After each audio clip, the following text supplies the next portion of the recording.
No preguntaron. Nunca lo hacen.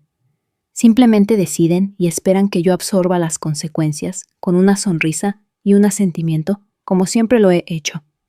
Mi nombre es Clara Reeves. Tengo 31 años, soy contadora pública certificada y jefa de cumplimiento normativo para una firma de inversión de nivel medio en Chicago. No es exactamente glamoroso, pero he forjado cada centímetro de mi vida con precisión. Sin herencia, sin atajos, nadie cubriendo mis errores. Vivo en un modesto apartamento de 2 habitaciones que pagué en su totalidad el año pasado. Construí mi crédito de las cenizas de las emergencias ajenas. Armo mis muebles, sola plancho mis blusas la noche anterior y envío tarjetas de cumpleaños con notas escritas a mano. Pero para mi familia soy la desagradecida, la fría. No porque alguna vez haya alzado la voz o desaparecido. No, porque dejé de ofrecerme voluntariamente para ser su red de seguridad. Mi hermano mayor Dylan es el hijo de oro al menos según nuestros padres Marty y Sharon. Tiene 35 años y de alguna manera sigue desempleado por elección, saltando entre grandes ideas y explosiones aún mayores. Perdió otro trabajo. Su jefe se sintió amenazado por su ambición. Desalojado de nuevo, su casero lo tenía en la mira. Perdió otra cita judicial. La vida es simplemente más difícil para personas como él, dice mamá, cuando el daño se vuelve demasiado grande para ignorarlo. Adivina a quién llaman. Clara, eres estable. Clara, eres afortunada de que puedes ayudar. Esa palabra, ayudar, se ha utilizado como moneda de cambio toda mi vida adulta. Ayuda con el seguro del coche de Dylan. Ayuda con un anticipo para su audiencia de custodia. Ayuda con el alquiler cuando volvió a olvidarse de hacer presupuesto. Y la única vez que dije no solo una vez, papá no me habló durante 2 semanas. Mamá lloró como si le hubiera robado algo preciado. Aprendí pronto que en nuestra familia el amor no se ofrece libremente. Se intercambia por utilidad. Y ahora han decidido que Dylan se mudará conmigo.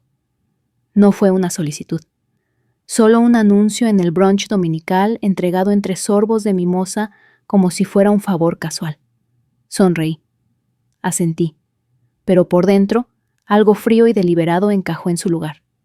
Creen que estoy diciendo, señor Casey, no tienen idea de que ya es demasiado tarde.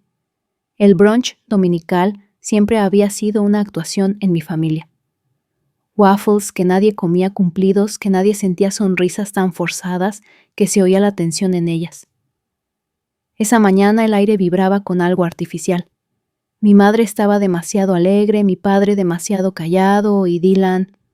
Bueno, Dylan tenía esa vaga expresión de inocencia escenificada que usaba cada vez que sabía que se avecinaba un desastre, pero él no sería el que tendría que limpiarlo. «Estás pálida, cariño», dijo mi madre, mientras me rellenaba el zumo de naranja. «¿Estás trabajando demasiado de nuevo?»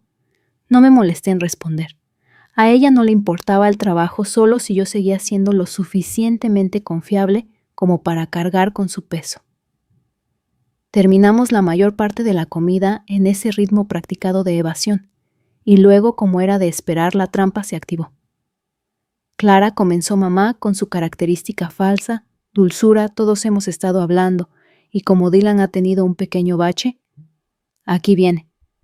Se va a mudar contigo por un tiempo, solo hasta que se recupere, así sin más, como si fuera un hecho consumado, sin conversación, sin consideración, sin respeto.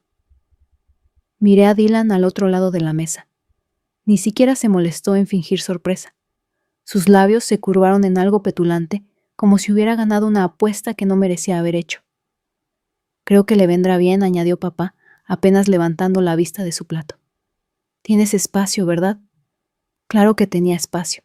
Esa siempre ha sido la suposición tácita. Clara tiene espacio. Clara tiene tiempo. Clara tiene dinero.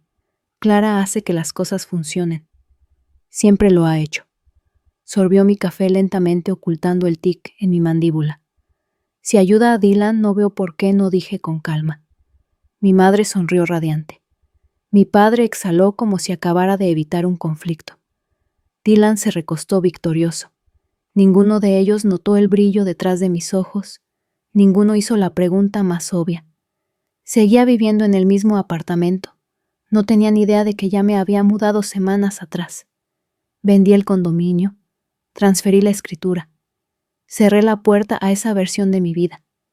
No se lo había dicho porque francamente no había planeado hacerlo, pero ahora era otra cosa. Esto no iba a ser venganza. Esto iba a ser educación. Habían pasado años escribiendo mi papel en esta familia como la que arregla todo la opción de respaldo. Pero ahora estaban caminando directamente a un escenario en blanco esperando el mismo guión. Y no podía esperar a que el silencio hablara por sí solo. La primera vez que aprendí lo que significaba ser la responsable, tenía 19 años. Dylan había destrozado un coche prestado, sin seguro, sin licencia, sin plan. Recuerdo estar en nuestra cocina tenuemente iluminada, mientras mamá sollozaba en un trapo, y papá miraba fijamente al suelo como si al no moverse los cobradores no nos encontrarían. Luego de la nada mi nombre flotó en el aire. Clara tiene algunos ahorros, dijo mamá, sin mirarme. Siempre ha sido buena con el dinero. Y así sin más, mi estabilidad se convirtió en propiedad comunitaria. Cuando tenía 24 años ya había firmado 2 contratos de alquiler para Dylan. Ambos terminaron con avisos de desalojo. A los 26 pagué su factura del hospital después de una pelea en un bar que lo dejó con la nariz rota y una orden de arresto. No fue intencional, había dicho papá. Ya sabes, tu hermano simplemente tiene un arrebato. A los 28 usé 1/3 de mi bono para cubrir el anticipo de la batalla por la custodia de Dylan. Él no ganó. Ni siquiera se presentó a la segunda audiencia. Pero cuando dudé en enviar el pago, mamá me llamó despiadada. Nunca has entendido lo que es amar a alguien que se está desmoronando, dijo ella. La vida de Dylan es simplemente más difícil. No, la vida de Dylan no era más difícil. La vida de Dylan tenía un colchón la mía. No importaba cuántas veces reconstruyera lo que ellos quemaban. Solo valoraban lo que daba, no lo que costaba. Así que cuando vendí mi condominio discretamente, no lo hice con rabia. Lo hice con pena. Pena por todos los años que pasé como personaje secundario en un drama familiar, donde Dylan era el protagonista y yo era el conveniente recurso de la trama. Mi nuevo apartamento era más pequeño, más tranquilo. Sin llaves compartidas, sin dirección de reenvío, sin espacio para nadie más que para mí. Me mudé en un fin de semana sin ayuda, sin alardes. Solo yo y el tipo de silencio que no te das cuenta de que anhelas hasta que finalmente te rodea. Compré platos nuevos. No porque los necesitara, sino porque no quería las huellas de salsa de espagueti de Dylan en los viejos. Elegí cortinas azul marino lo suficientemente gruesas como para bloquear el mundo. Una caja fuerte para mi correo. Una cerradura de seguridad en la puerta. Los mensajes de texto comenzaron ese lunes. Dylan trae su colchón el sábado. Tu padre cargará las cajas el viernes por la noche. Está muy emocionado, Clara. Este es un gran paso. No dije nada. Para el jueves, mamá me había enviado un mensaje de texto 4 veces. Cada mensaje, cada vez más alegre, como si la positividad pudiera disimular la manipulación. ¿Deberíamos traer artículos de limpieza? ¿O tu casa ya está lista para recibir visitas? Eso me hizo reír. No había tenido un invitado en años. No porque fuera antisocial, sino porque había aprendido que los invitados, al menos los que estaban relacionados conmigo, nunca se iban. Dejé que todo siguiera su curso. No corregí las oposiciones. No protesté. Los dejé adentrarse aún más en la ficción, cada paso un ensayo para una actuación que nunca comenzaría. El sábado por la mañana me desperté temprano. Me vestí despacio. Salí del apartamento con deliberado cuidado, las llaves en mi abrigo, el teléfono en silencio. Deambulé por el mercado junto al lago, respirando un espacio desconocido. Compré un café que no terminé y me demoré junto a un puesto que vendía tazas de cerámica que no necesitaba. Mi teléfono vibró 4 veces antes de que lo revisara. Mensaje de voz de mamá. Llamada perdida de papá. 2 mensajes de Dylan. No escuché ninguno de ellos. La 5ª llamada respondí. Clara siseó la voz de mi madre quebradiza de pánico. Hay alguien aquí. Un hombre. Dice que vive en tu condominio. Tomé un sorbo de café. Sí vive. No nos dijiste, espetó. Nunca dijiste una palabra. No creí que importara. Nadie preguntó dónde vivía. El silencio al otro lado era denso, áspero. Los imaginé de pie frente a mi antiguo edificio, los recipientes de plástico llenos del desorden de Dylan marchitándose al sol, su plan desmoronándose, su control evaporándose. Nos mentiste, ladró papá. Dijiste que podía mudarse contigo. Sonreí levemente. Dije, si ayuda a Dylan no veo por qué no. Nunca dije dónde. Y colgué, sin furia, sin gritos, solo una puerta cerrada en una casa en la que ya no vivía y un papel que me negué a seguir interpretando. No esperaba que ese fuera el final. Conocía demasiado bien a mi familia para eso. Para ellos los límites no eran barreras, eran inconvenientes que debían sortearse. Así que cuando se presentaron en mi nuevo apartamento, esa noche no me sorprendió. Ya los estaba esperando. Luces bajas, cerraduras revisadas, café listo. Los golpes fueron secos y ensayados, 3 toques rápidos seguidos por la pesada exhalación de alguien preparando su argumento. No abrí de inmediato. Dejé que el silencio se extendiera hasta que minó su confianza. Cuando finalmente abrí la puerta, ahí estaban mamá, con el lápiz labial corrido, papá con los brazos cruzados como si estuviera asaltando una sala de juntas, y Dylan detrás de ellos con los brazos llenos de cajas, la mandíbula tensa de incredulidad. Me encontraron, dije sin inmutarme. Mamá dio un paso adelante, su voz cortada y temblorosa. Intentamos llamar. No respondiste. No pensaron que realmente cumpliría, terminé. Papá intervino. Clara, esto es ridículo. Tenemos un coche lleno de cosas de Dylan y te estás comportando como si fuéramos extraños. No me inmuté. Nunca dije que pudiera mudarse aquí. Eso nunca fue parte de la conversación. Dylan dejó caer la caja con un golpe seco. Esto es mezquino, espetó. Siempre actúas como si fueras mejor que nosotros, como si estuvieras tan por encima de todo. Pero esto es cruel. Incliné la cabeza. Empacaste tu vida y cruzaste la ciudad hasta una casa en la que ni siquiera confirmaste si vivía yo. Eso no es crueldad, Dylan. Eso es derecho. Su rostro se ensombreció. Eres mi hermana, sí dije. Y durante años has tratado eso como una suscripción a vivienda gratuita y rescates. Papá dio un paso adelante, entonces su voz endureciéndose.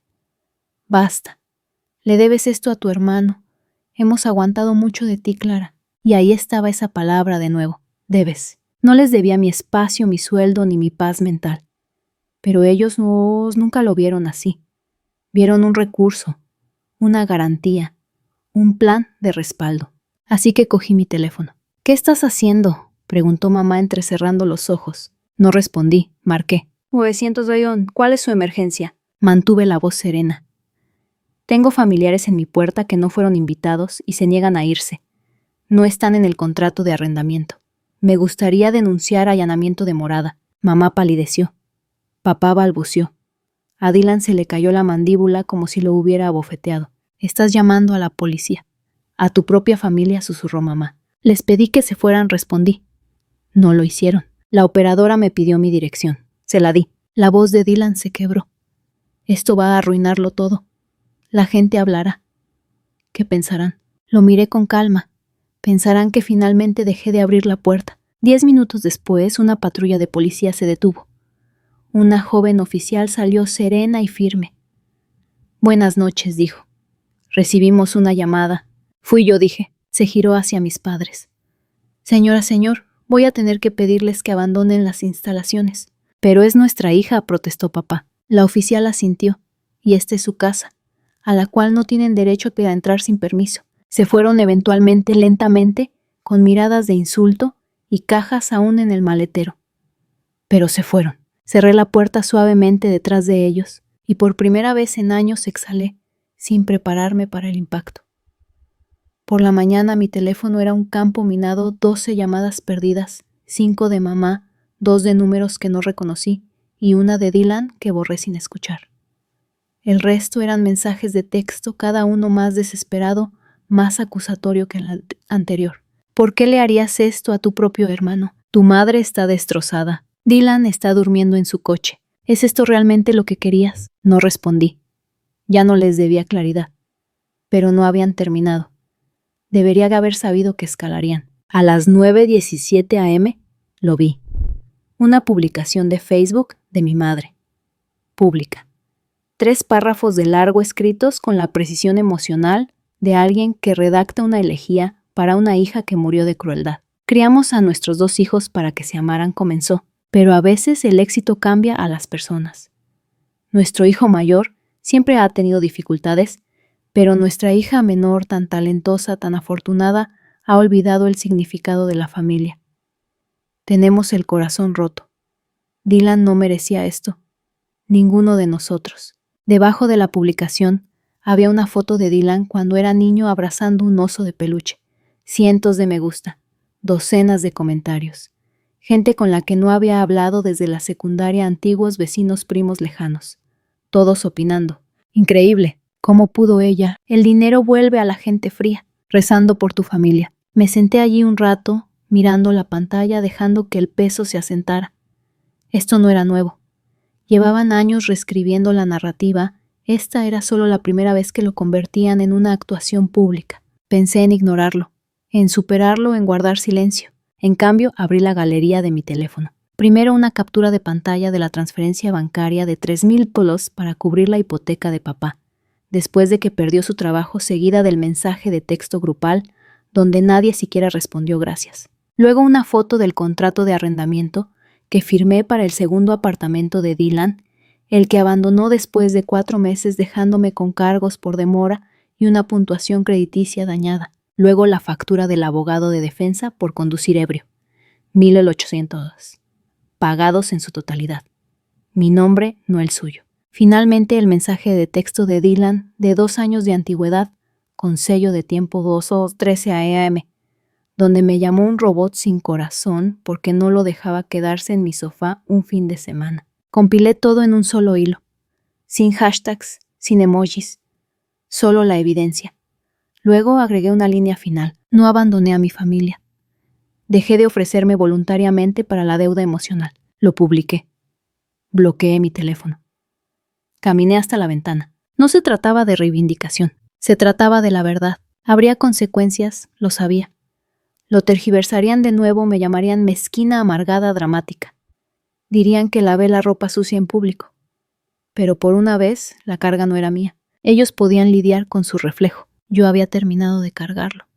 Las horas después de la publicación se sintieron como salir a la superficie de aguas profundas.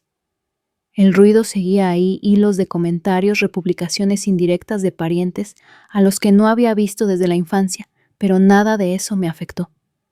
No como antes. No me inmuté. No me involucré. Mi silencio no era debilidad, era armadura. Por la noche, el apartamento estaba en calma. No tranquilo en el sentido romántico, sino limpio. Un espacio intacto por las expectativas. Sin fotos en la pared. Sin ecos de discusiones a gritos o disculpas con culpa. Solo el zumbido del refrigerador y el ligero crujido del radiador al expandirse. Me hice té de manzanilla y lo sostuve con ambas manos como un ritual. No para dormir. Ya no necesitaba ayuda para dormir.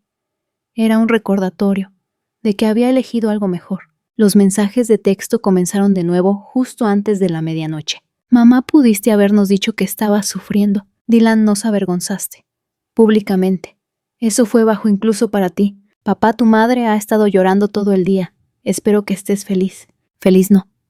Pero había terminado. La mañana siguiente trajo otra sorpresa, un correo electrónico de una prima a la que apenas conocía. Asunto. Hiciste lo correcto. Un solo párrafo. Sin puntuación, sin dramatismo. Simplemente todos lo vimos. Durante años.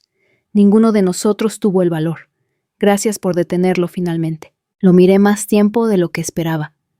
No porque necesitara validación, sino porque era la primera vez que alguien lo veía. No solo el acto, sino los años previos. La erosión. El agotamiento. Esa tarde salí a caminar. Solo alrededor de la manzana. El aire era frío pero limpio. El tipo de frío que te hace sentir despierta, no incómoda. Pasé junto a personas, paseando perros, riendo en las esquinas, haciendo malabares con tazas de café y bolsas de supermercado. Nadie me miraba como a una villana. Nadie me pedía nada. Cuando regresé a casa, la luz del contestador parpadeaba en mi teléfono fijo.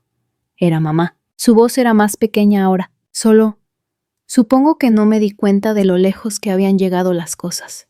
No quisimos hacerte sentir utilizada. Hizo una pausa. Tu hermano tiene dificultades. Sé que crees que lo consentimos y quizás lo hagamos, pero te amamos, Clara. Siempre lo hemos hecho. Esa fue la parte que me hizo detenerme, porque el amor no es algo que uses como una tarjeta de débito. Y si solo lo ofreces cuando alguien te es útil para empezar, nunca fue amor. No volví a llamar. No necesité hacerlo. Que se quedaran con la incomodidad. Que el silencio enseñara lo que mis palabras nunca pudieron. Al atardecer encendí una vela en el salón. Lavanda. La puse junto a la ventana. No para ellos, sino para mí. Un símbolo, un límite, una elección. Y cuando el aroma llenó el aire suave y constante, me di cuenta de que no los extrañaba. Extrañaba a quien había pretendido ser para mantenerlos cómodos. Pero ella ya no estaba, y no la lloré. Es extraño a qué suena realmente la paz. No a la ausencia completa de ruido, sino a la ausencia de exigencia, de expectativas, de actuación. En las semanas que siguieron no recibí más llamadas ni de mis padres ni de Dylan. Debieron entender finalmente que el silencio no era una táctica, era una decisión. Una tarde me senté en mi balcón, con una manta sobre los hombros viendo el tráfico vibrar bajo el horizonte de la ciudad. En algún lugar a lo lejos una pareja se reía demasiado fuerte. Las campanillas de viento de alguien tintineaban como un recuerdo. No cogí el teléfono, no navegué por internet.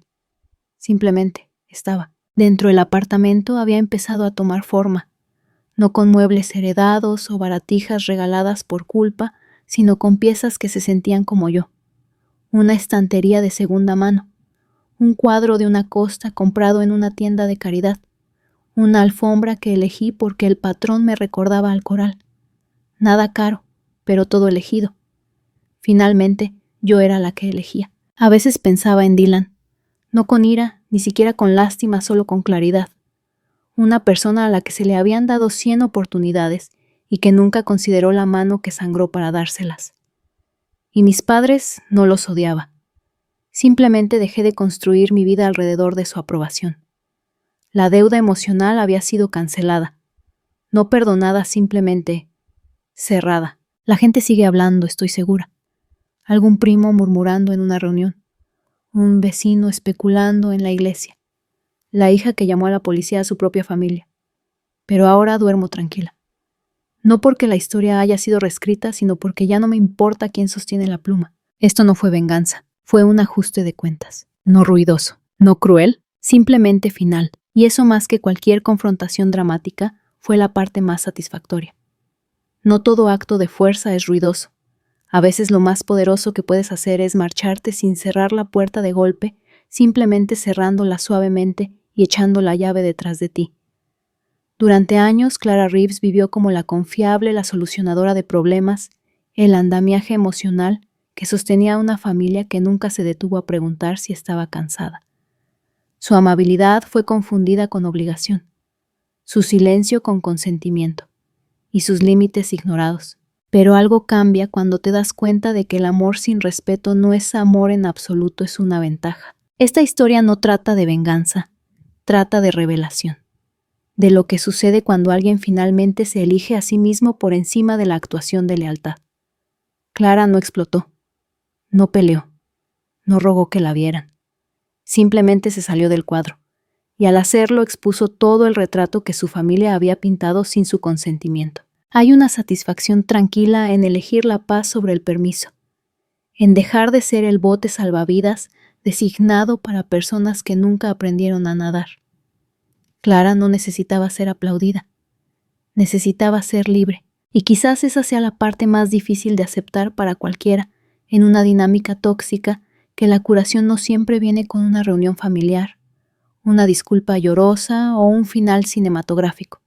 A veces la curación es un apartamento de una habitación lleno de arte de tiendas de segunda mano, una tranquila taza de manzanilla y el sonido de tu propia respiración sin interrupciones. Si alguna vez has sido la que lo mantiene todo unido mientras se desmorona lentamente, esta historia era para ti. Suscríbete a Workplace Revenge para más historias que exponen la verdad, celebran la fuerza tranquila y te recuerdan que irse no es debilidad.